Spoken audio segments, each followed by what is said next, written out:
Hey everybody, this is Steve, and I'm going to do some prep for lesson 12. First of all, just to let you know, you may want to preview the video first. It's close to 19-ish minutes. That's kind of long. You may want to break it up into chunks. You may want to look at the pieces and the parts that you think are the most important. A couple of things you need. You need your phonograms. Here's your two new ones for this week. You've got your KN and your GN, plus you need all your others. This is the rule that we're covering, which is Rule 8. I and O may say their name when followed by two consonants. That's how I say it. On the back, it says I and O may say I and O, but I just think I and O may say their name is just a little bit simpler to say. The students need their student workbook, and it starts lesson 12 on page 213. So they're going to underline at the beginning of the lesson where the KN and the GN are. So at first I teach them the sounds. They both go mm. So, sorry. This is the two-letter mm that's used only at the beginning of a base word. This is the two-letter mm that can be used at the beginning or the end of a base word.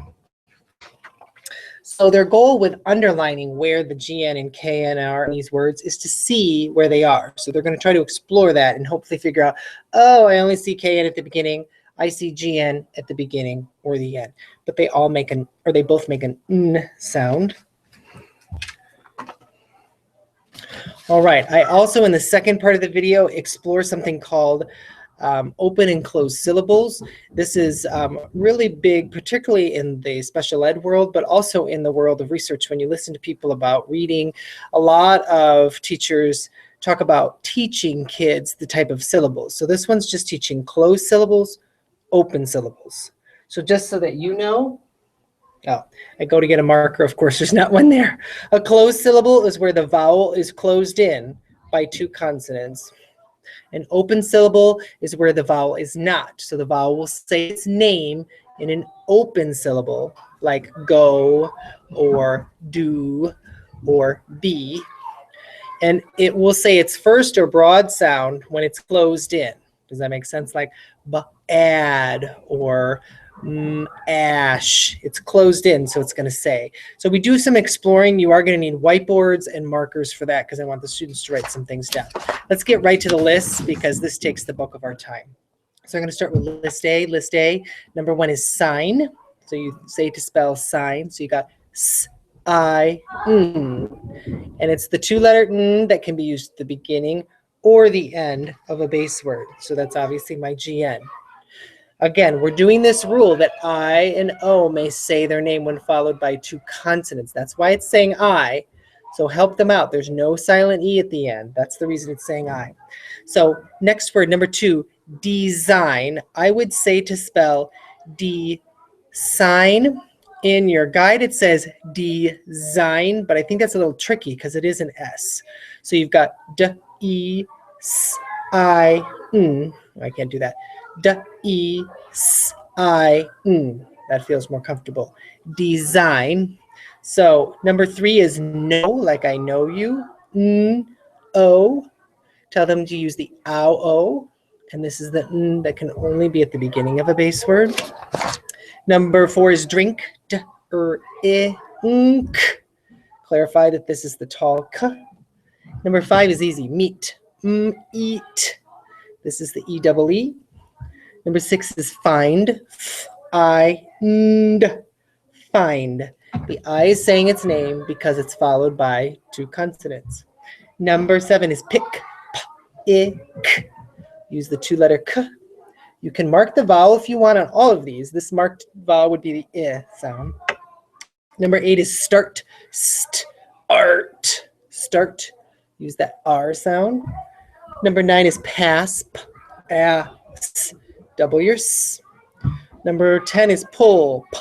P-U-L. And you double your L. Ull. Number 11 is hold. Old.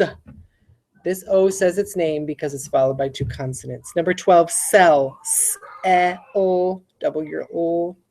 13 is draw. D-R-Aw.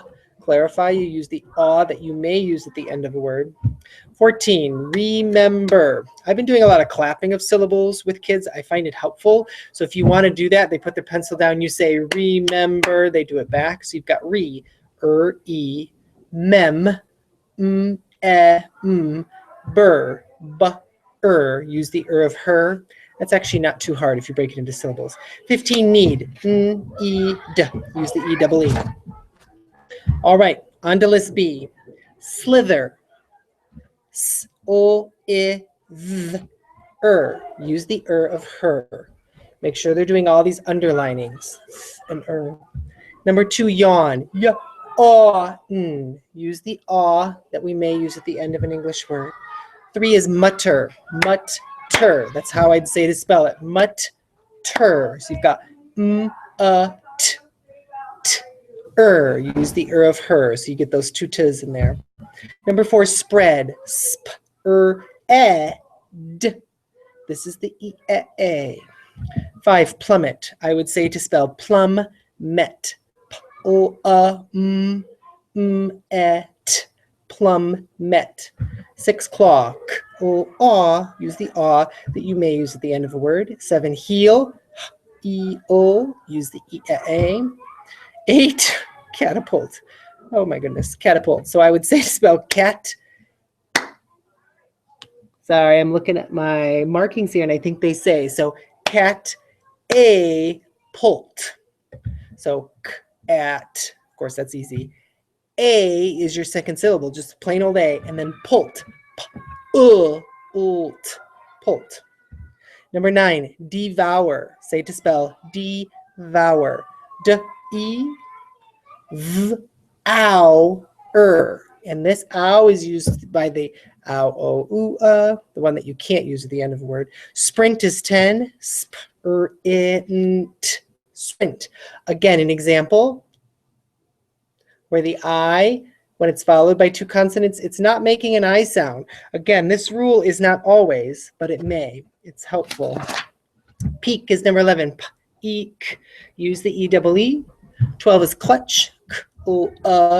Ch. I kind of pull my finger up like that. Use the 3-letter ch. Make sure to mark the vowel here. It's the so they remember it's a single vowel that makes its first or third sound. Number 13, knock. Knock. Use the that you may only use at the beginning of a base word. This one. 14 is wonder. I would say to spell wander. So you got and clarify this is made by the And 15, look. Use the look. All right. If you have any questions, please feel free to ask me. Enjoy lesson 12.